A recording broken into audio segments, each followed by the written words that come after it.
Okay, Coolflow Fan. Here's the one I bought for my 2017 Ultra Limited. Here is the part number. Comes with everything you need, at least for my bike. I don't know for other bikes. Here is the installation. Let me see how it looks.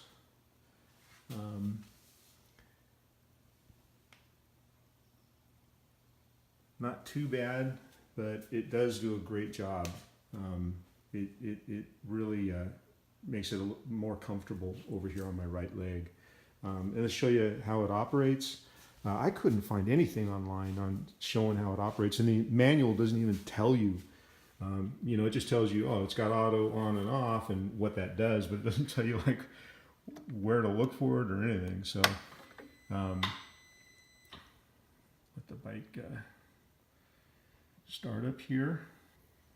Okay, so here's how how the button works. I'm going to push the button once.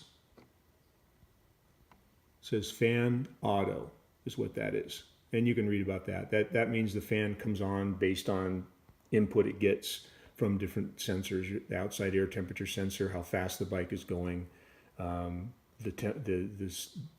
engine temperature, etc. I've read that most people like it. I'm going to push it again. That's auto. Push it again, off. Push it again, on. And you hear it come on. And it, I think it's speeds below 40. It kicks in and then shuts off after that. Above that, obviously, it's not needed at that point. And again, this fan is it's not meant to cool the engine.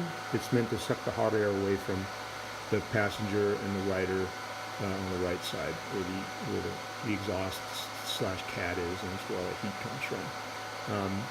So again, there's the button. So I'm going to go ahead and push it on, auto, off, on.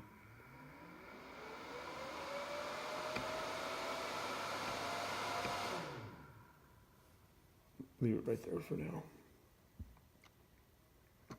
Okay, so I'm going to go ahead and show you the inside of the panel right here, so you can see the connections, and I'll talk about the installation. I didn't have the patience to video installation. I'll apologize for that, but I think that with what I show you, it should answer you the questions that I had.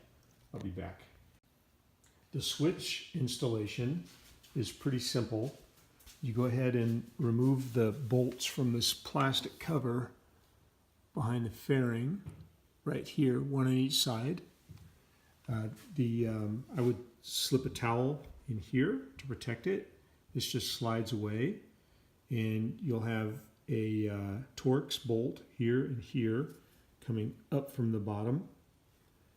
You just go ahead and loosen those, remove those screws, unplug it probably first, unplug the connector which is under here, which is really easy, and then pull the switch housing out. And then you go ahead and you'll have a blank in here in this position, and you go ahead and pull the little metal tab back, which is the retainer. The blank will pull out. You slip the new switch in, slide the metal retainer back into position, and you're good to go. And then go ahead and just bolt it back in.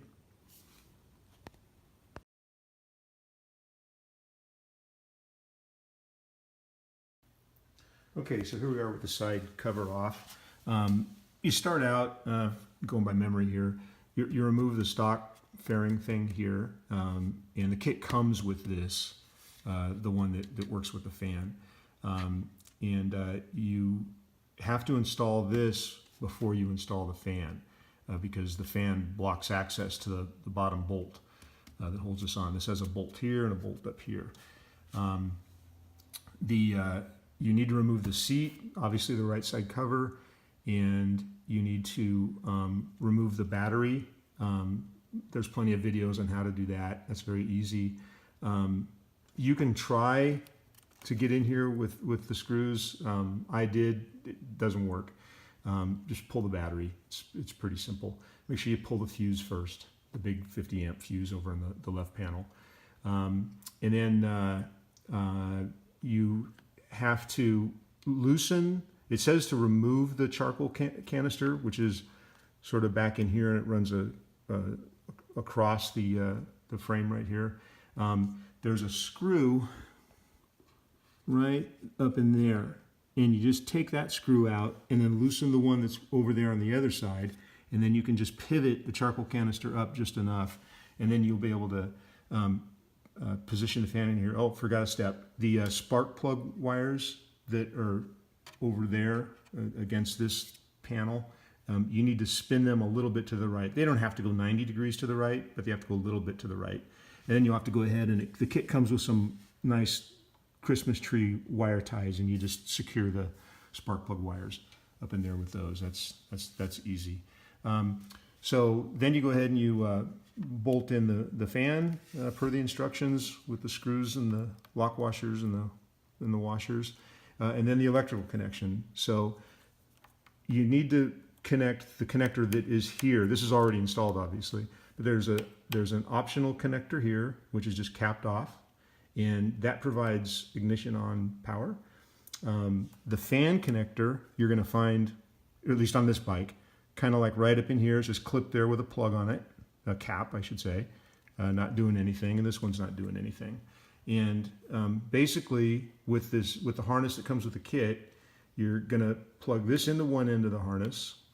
You're going to plug the fan connector that's on the bike into one of the plugs on the harness, and then the fan wire under here, you're going to plug that into the remaining connector of the harness.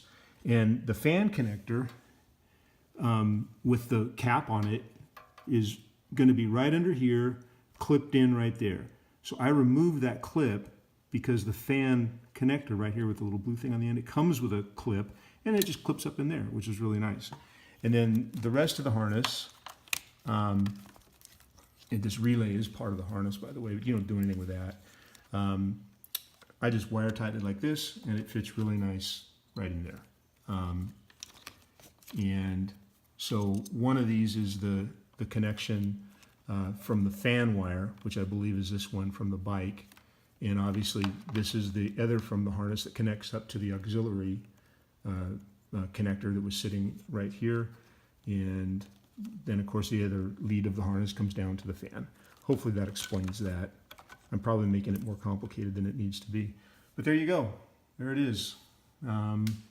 You do have to take it to the dealer and have it flashed. I recommend that before you leave the dealer, you make sure it's all working. I've read that some of the dealers, there's something in the programming of it, I'm not familiar, that makes it not super easy. And when they flashed mine, actually, it didn't work. And I went back over there and they figured it out. Super nice guys. They jumped right on it and helped me. The flash for this, and at the same time I had them flash so that the auxiliary lights will come on with the high beam, and it was like $72. So there you go. Hope that answers all your questions.